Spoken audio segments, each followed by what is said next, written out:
Vamos pedir a direção, mais uma vez, do nosso Deus. Pai, bendizemos o Teu santo nome, pois Tu és justo, Tu és fiel, um Deus maravilhoso que habita no meio de nós, homens e mulheres que somos imperfeitos, mas graças Te rendemos, Senhor, porque o Senhor trabalha nas nossas vidas. Obrigado por Tua palavra, obrigado por essa comunhão que o Senhor nos tem dado, Senhor. Obrigado pela esperança de que nós podemos estar sempre andando nos Teus passos e mudando sempre. Porque o Senhor começou uma obra em cada vida, Senhor, e há de completar até o dia de Cristo. Então nós Te agradecemos por essa manhã, Te agradecemos por esse momento, onde o Teu povo já começou a ser alimentado por Tua palavra, nas classes, Senhor. Então que o Senhor continue nos alimentando por meio da pregação da Tua palavra. Nós oramos em nome de Jesus. Amém. Amados, Lucas 9, vamos voltar lá para Lucas 9, porque na semana passada, vou pedir um dos oficiais, por favor, cadê um dos oficiais?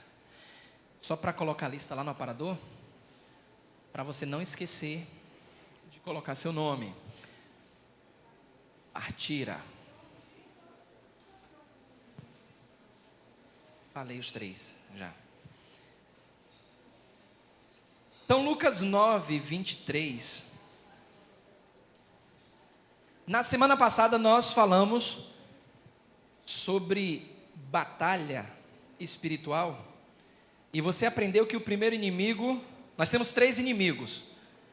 Você lembra dos 3? Primeiro inimigo nessa batalha: nós mesmos. Esse é o primeiro inimigo. Segundo inimigo: o mundo. E o terceiro inimigo? Muito bem, nós temos aí esses 3 inimigos. Então, já que nessa ordem o primeiro inimigo somos nós mesmos, vamos aprender a lutar contra esse inimigo. Parece uma coisa meio bipolar, né? Vou lutar comigo mesmo?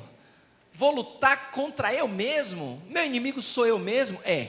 Primeiro inimigo somos nós mesmos. E precisamos aprender a domar este inimigo tão feroz que somos nós mesmos.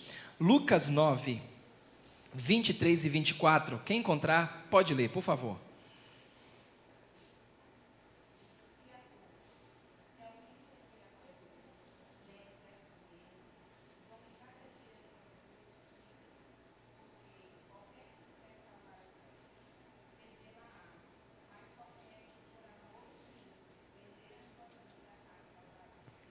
Pronto. Nós temos aí uma dica do Senhor a travarmos, nos mostrando como devemos travar essa batalha. E amados, esse é o maior desafio na caminhada cristã que um servo e uma serva do Senhor vai encontrar. Esse é o maior desafio. Talvez você já desejou andar sobre as águas, talvez você já desejou um milagre na sua vida, um milagre na vida de outro, mas o maior desafio é justamente vencer esse inimigo tão feroz que somos nós mesmos. Sabe por quê? Porque nós, por nossa consciência depravada e contaminada pelo pecado, nós achamos que podemos traçar aquele caminho que nós vamos trilhar. E nós sempre dizemos assim, eu faço o meu destino. Só esse pensamento já nos coloca numa posição de risco. Eu faço o meu destino. Deus, Ele é soberano, mas eu vou fazer o meu destino. Só nesse pensamento, Deus já cria uma situação para mostrar que o nosso destino é feito por Ele. E aí Ele nos coloca em situações para mostrar que quando nós tentamos traçar o nosso destino, trilhar por esse destino traçado por nós mesmos, nós teremos dificuldade. Deus nos mostra isso sempre. Sabe por quê? Abra sua Bíblia em Provérbios capítulo 14. Provérbios capítulo 14.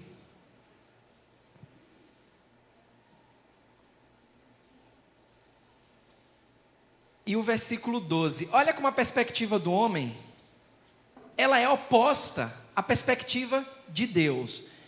Provérbios capítulo 14, versículo 12.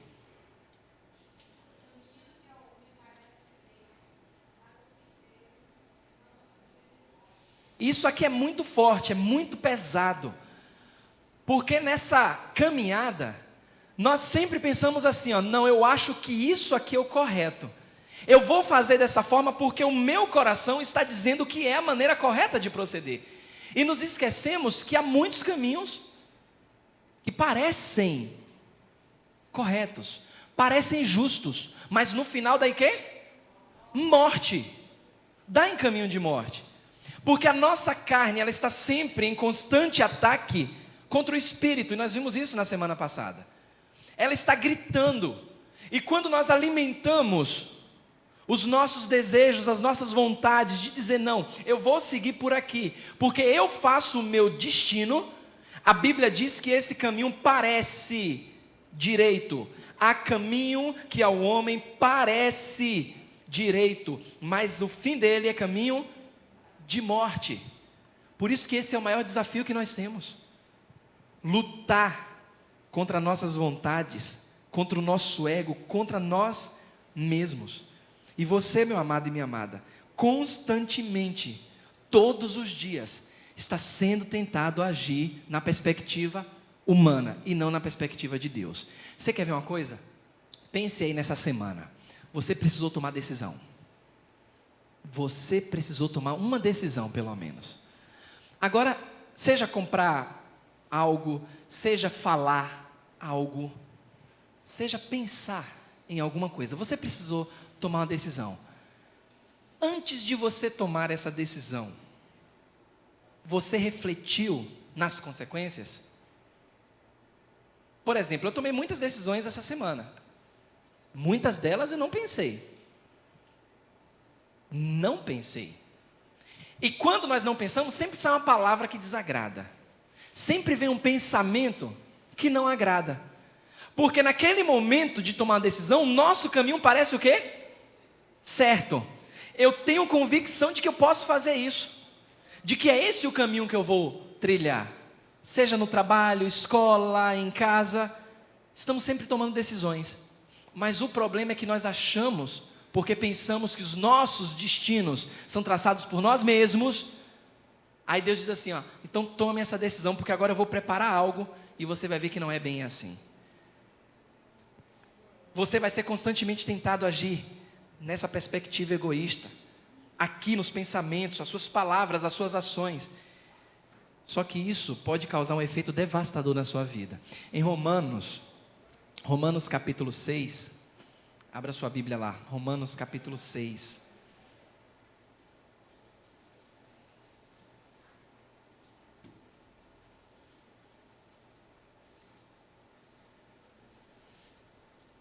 Romanos capítulo 6, versículo 12. Quem pode ler?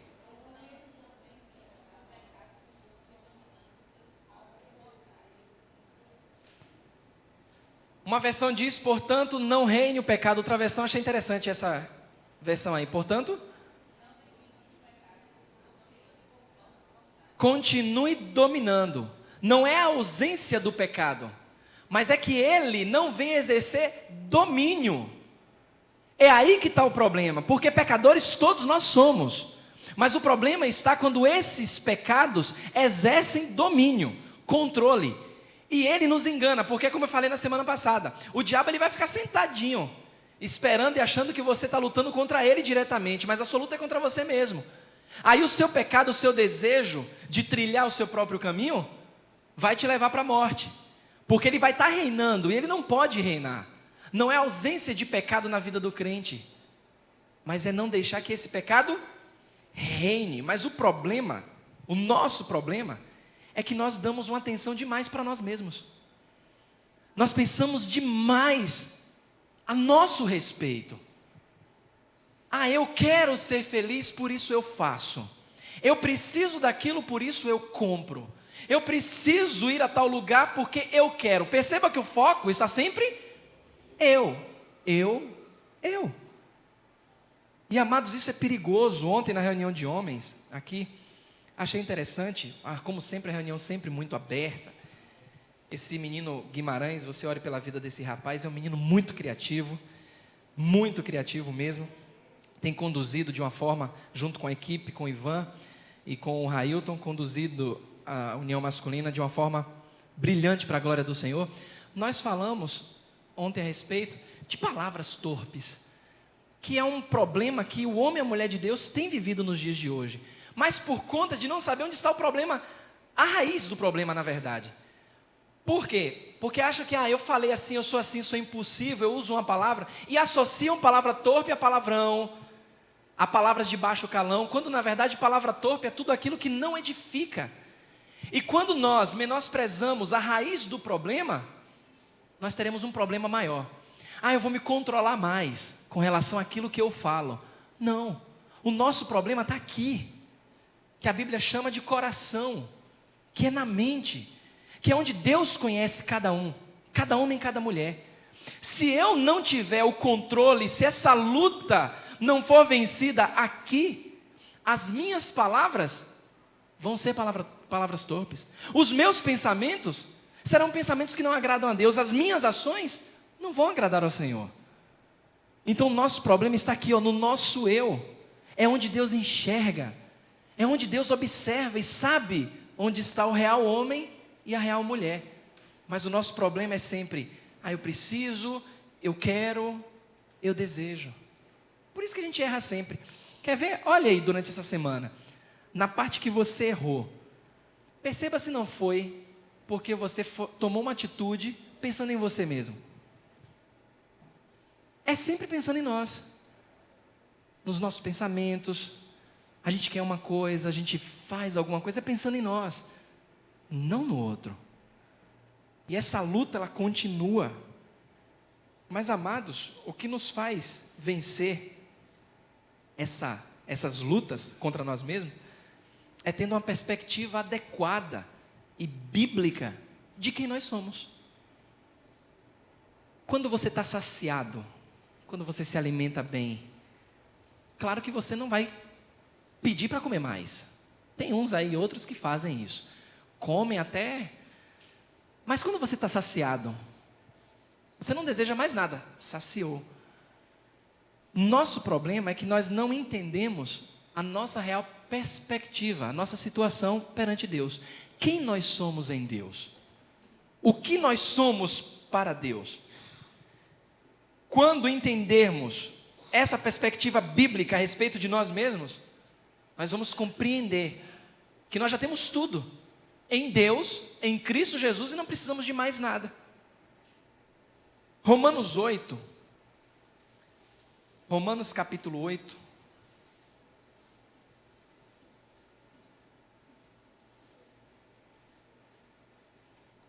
Por exemplo, versículo 14. Você conhece muito bem esse texto. Diz assim, pois todos os que são guiados por quem? São o quê? Pronto. Você é filho de Deus. Você é filho e filha de Deus. Esse é o ponto de partida nesse combate contra nós mesmos. Quem eu sou? Eu sou filho de Deus. E aí o texto ele desenvolve mostrando que além de filho, você tem uma herança para receber. Você viu isso aqui recentemente. Você é herdeiro e herdeira com Cristo. Essa é a perspectiva adequada de quem você é. Agora, não é porque você é filho e filha de Deus que Ele simplesmente deixa você nessa luta frenética, sozinho. Não. Filipenses capítulo 1, versículo 6, nós falamos aqui também. Lembra lá? O que é que diz aí na sua Bíblia, Filipenses 1, 6? Olha aí a certeza.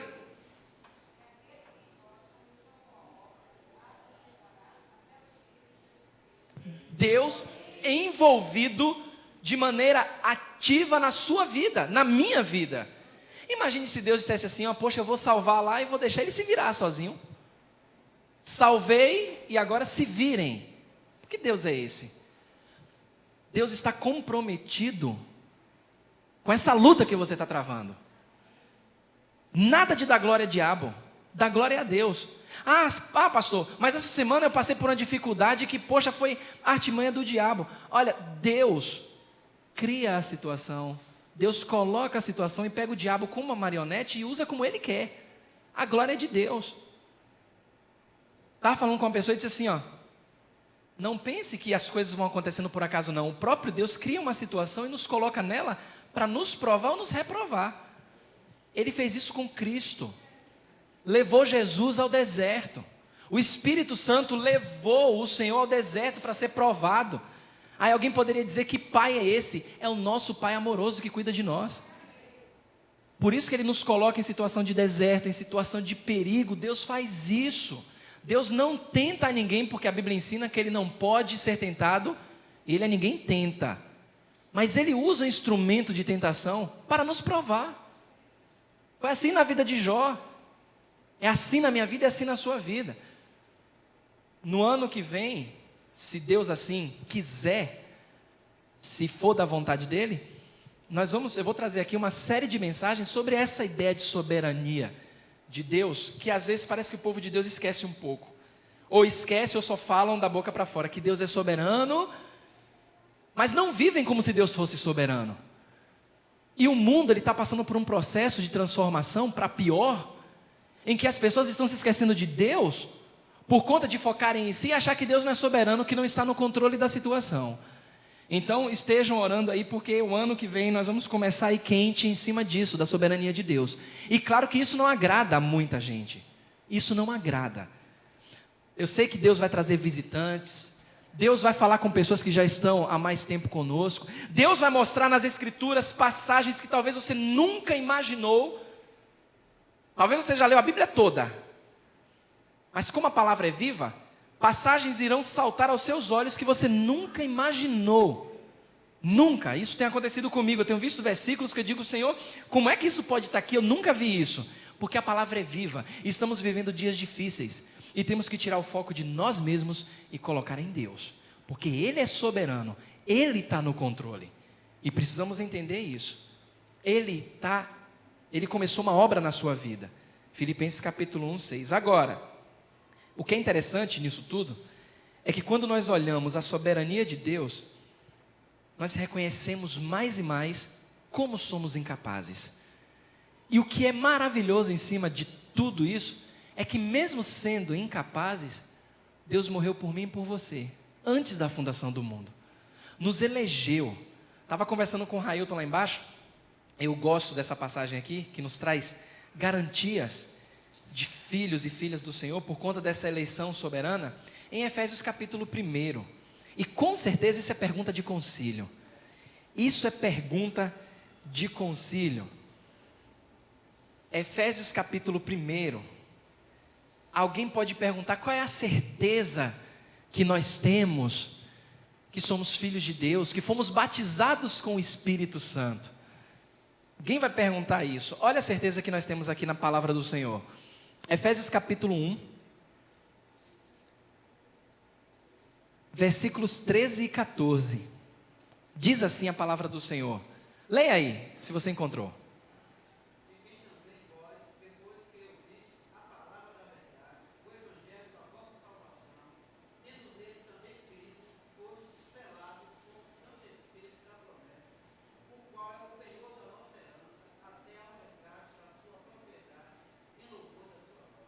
Pronto, olha que maravilha isso aqui.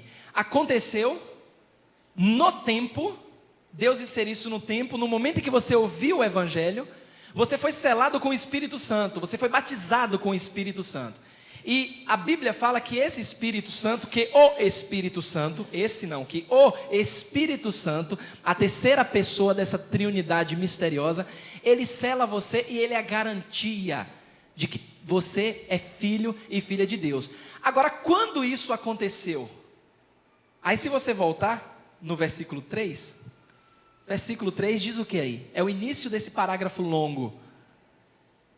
Leia aí.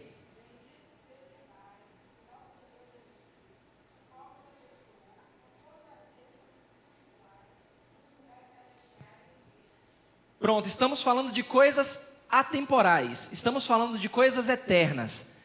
Agora, olha o 4.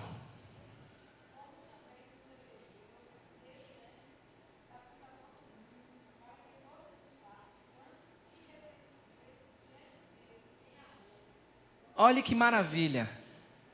Deus nos escolhendo quando? eu não tinha movido uma palha.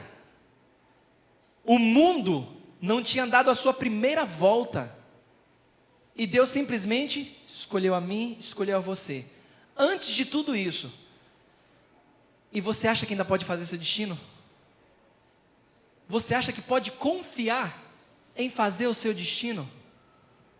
Não confie, porque há caminho que parece reto, mas no final é caminho de morte. Ah, pastor, passei uma semana difícil orando ao Senhor, cheguei a duvidar da minha salvação. Porque pensei dessa forma, nunca imaginei que como crente pensaria dessa forma. Nunca imaginei que como crente eu agiria dessa forma. Agimos sim, porque somos ruins, somos pecadores. E precisamos reconhecer isso todo momento, porque no momento que você achar que você não vai pecar, Deus vai te colocar sempre numa situação para mostrar, você peca, você é pecador. Mas Deus quer que você saiba que Ele te escolheu antes da fundação do mundo. Que você pode confiar nele. Que você pode dizer assim, Senhor, está aqui, ó. Eu tentei andar por minhas próprias pernas, mas está aqui, toma, Senhor. Toma. Está aí nas suas mãos, eu confio. Não estou entendendo, mas eu vou confiar. Porque Deus está preparando os seus caminhos. Deus já traçou esse caminho para você trilhar. Nós falamos muito aqui, Efésios 2, 8 e 9. A Bíblia fala, pela graça somos salvos por meio da fé, isso não vem de vós? Dom de Deus, não vem de obras para que ninguém? Mas nos esquecemos do versículo 10. Lê lá o versículo 10.